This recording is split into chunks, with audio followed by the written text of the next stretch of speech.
What's up, ninjas? In this podcast, we are going to cover the regulation July 2015 changes, how to recover from a 74, how to stay motivated, and so much more.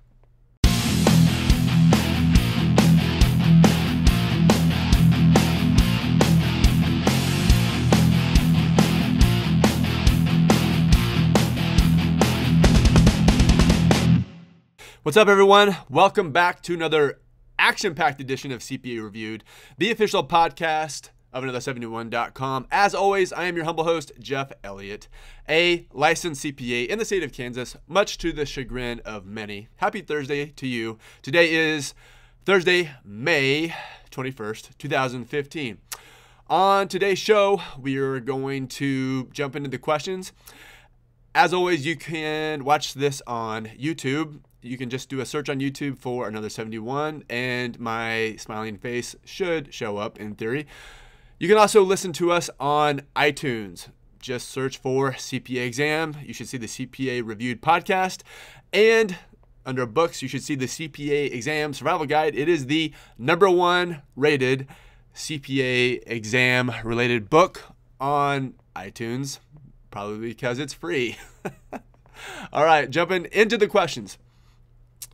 Patty writes in, what are the major regulation exam changes for July 2015 exams? Okay, so for those of you who are not in the know about how regulation is tested as far as what tax laws are in play.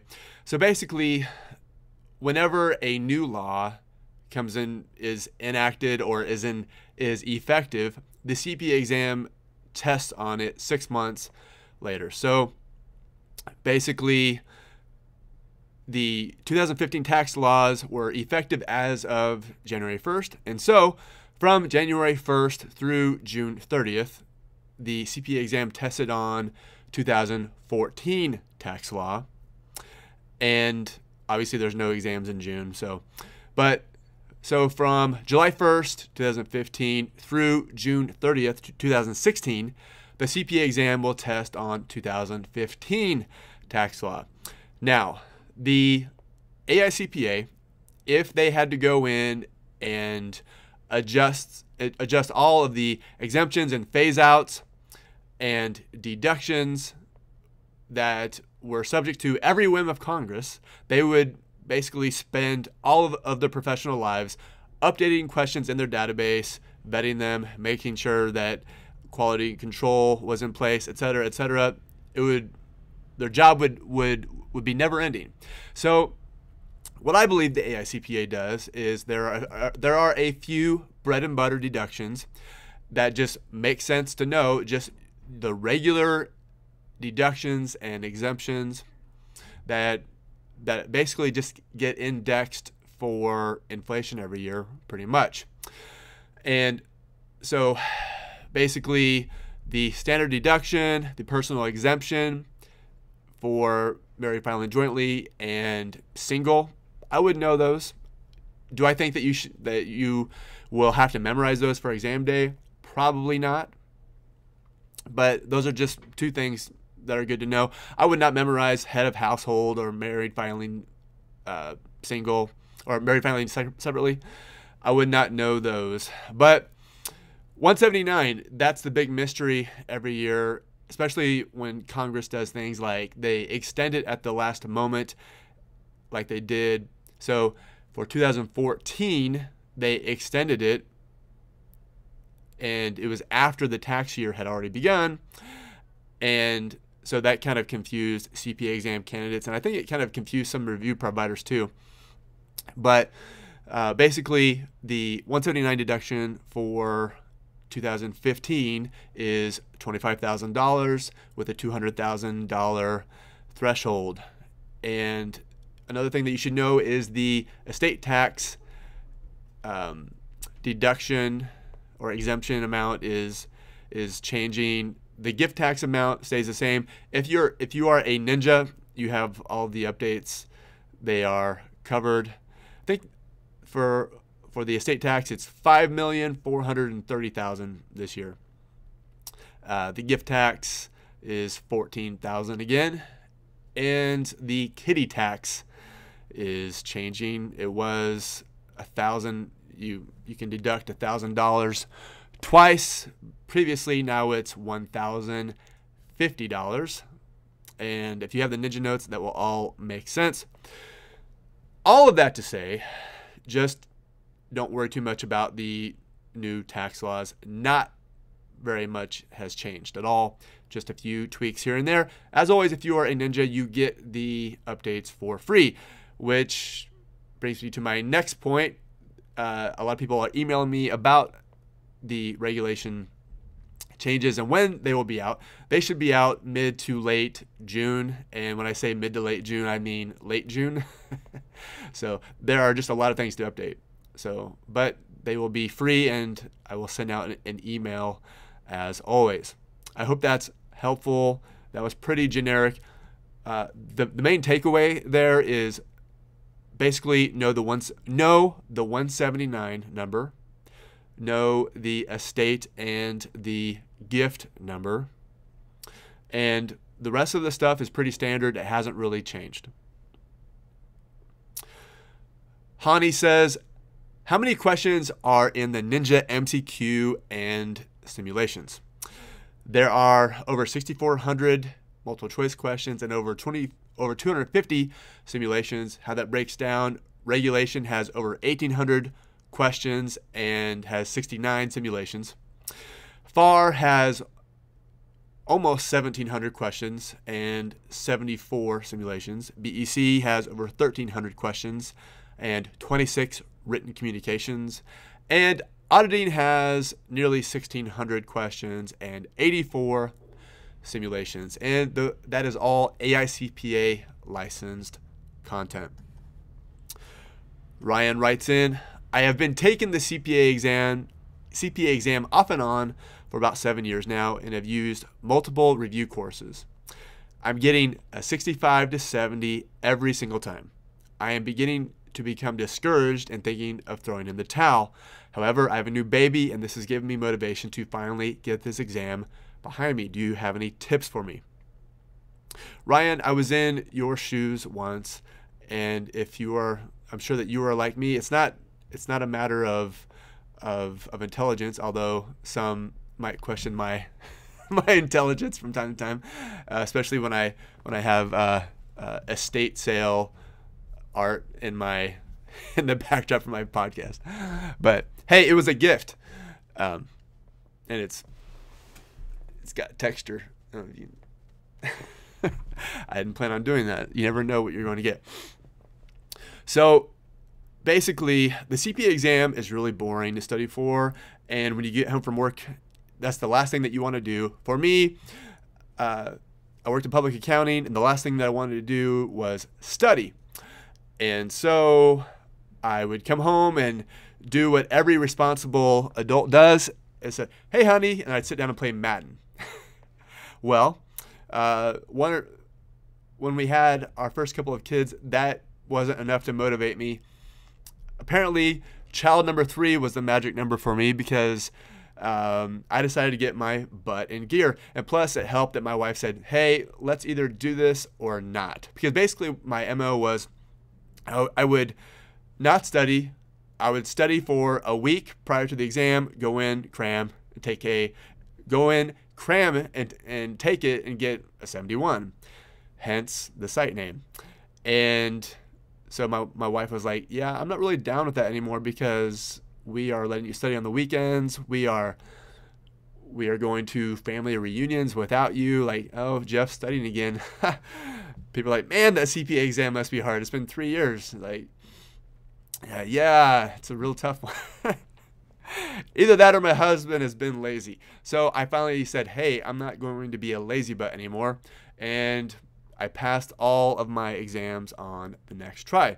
So for me, it was a lack of motivation.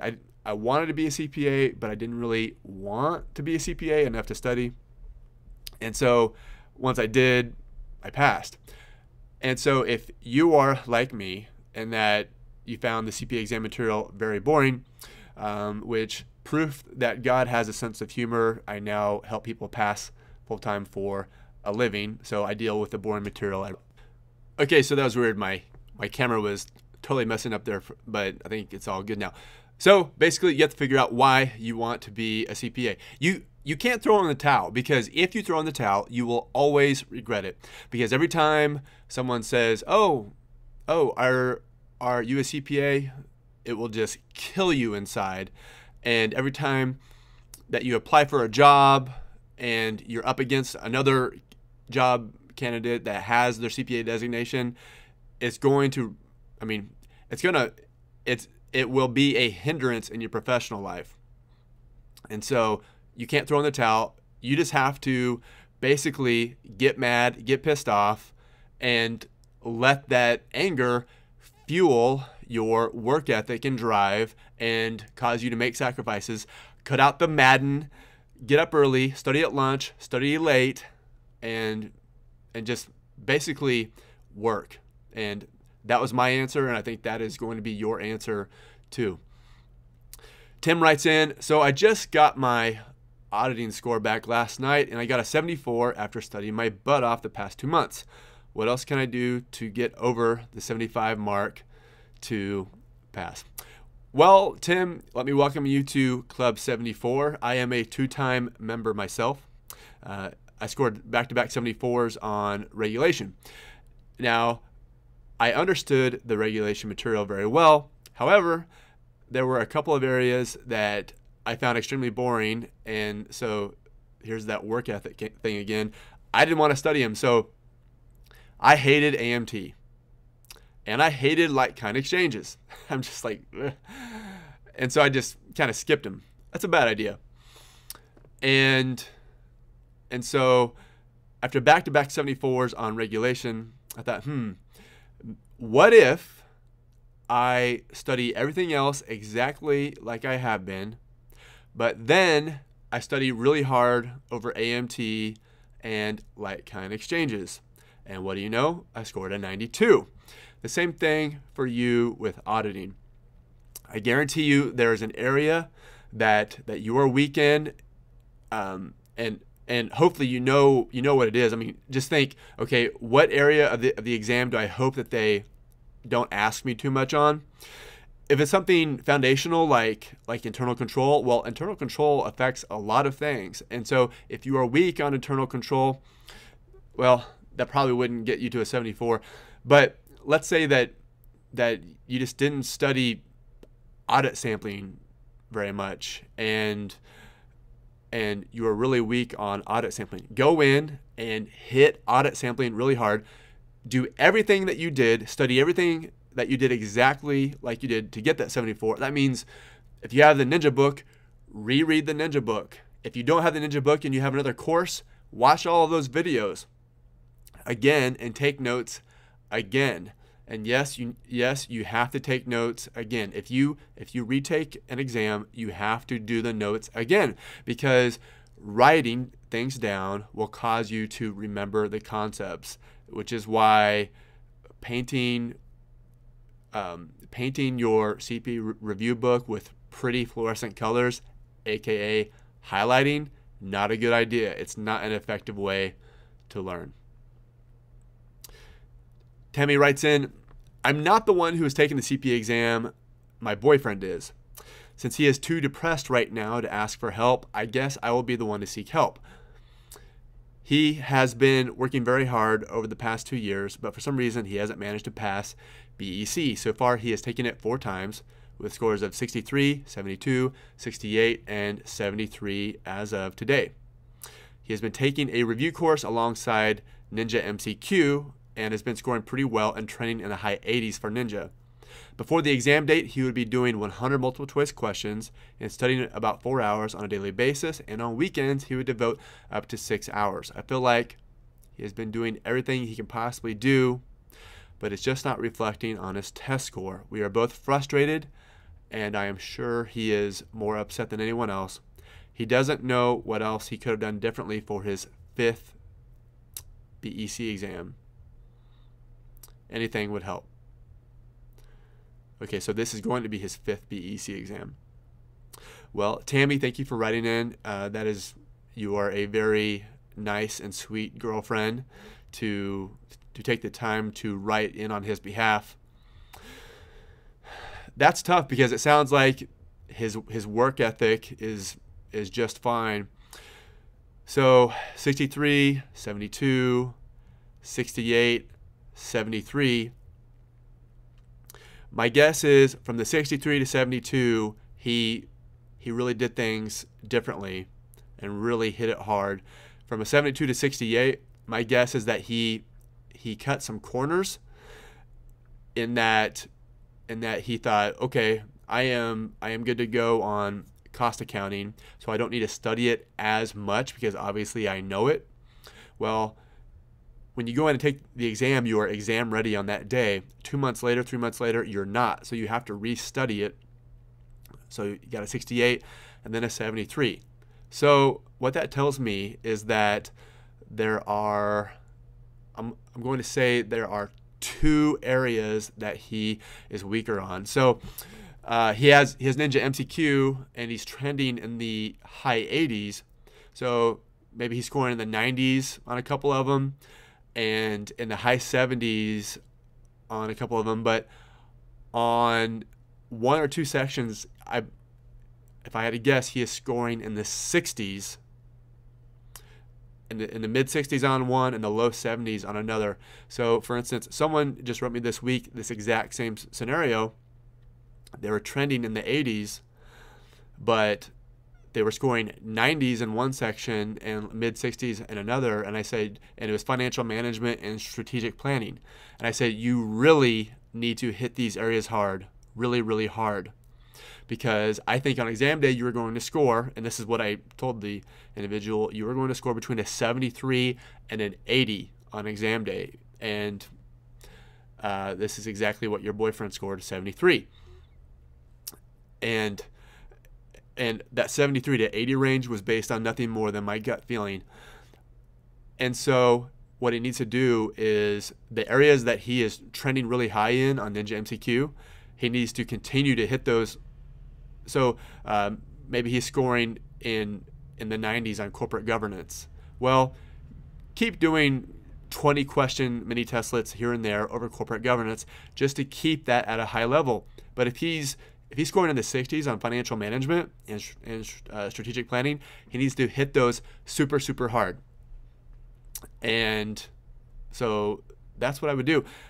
And if he does that, and if he has repeated his study process and his work ethic to get to where he was, to get the 73, and then he hits, for instance, financial management and strategic planning, whatever his low points are, and hits those really hard, I think he is going to do well this time. Thank you for writing in, Tammy. All right, well, that does it for this edition of CPA Reviewed. That was short and sweet. It came in about 20 minutes. Just perfect for your morning or evening commute, right? So again, you can watch on YouTube or you can download and listen on iTunes. If you want to be on the show, if you have a question, go to another71.com, click in the upper right-hand corner, click Ask Jeff, and your question will likely appear in a future podcast. Or you can go on Facebook. I answer questions on Facebook. Go to facebook.com/another71. And there are 38,000 of you currently who like Another 71 on Facebook, and I thank you all for that. All right, everyone, thank you for watching and listening. Be good, take care, and I will talk to you soon.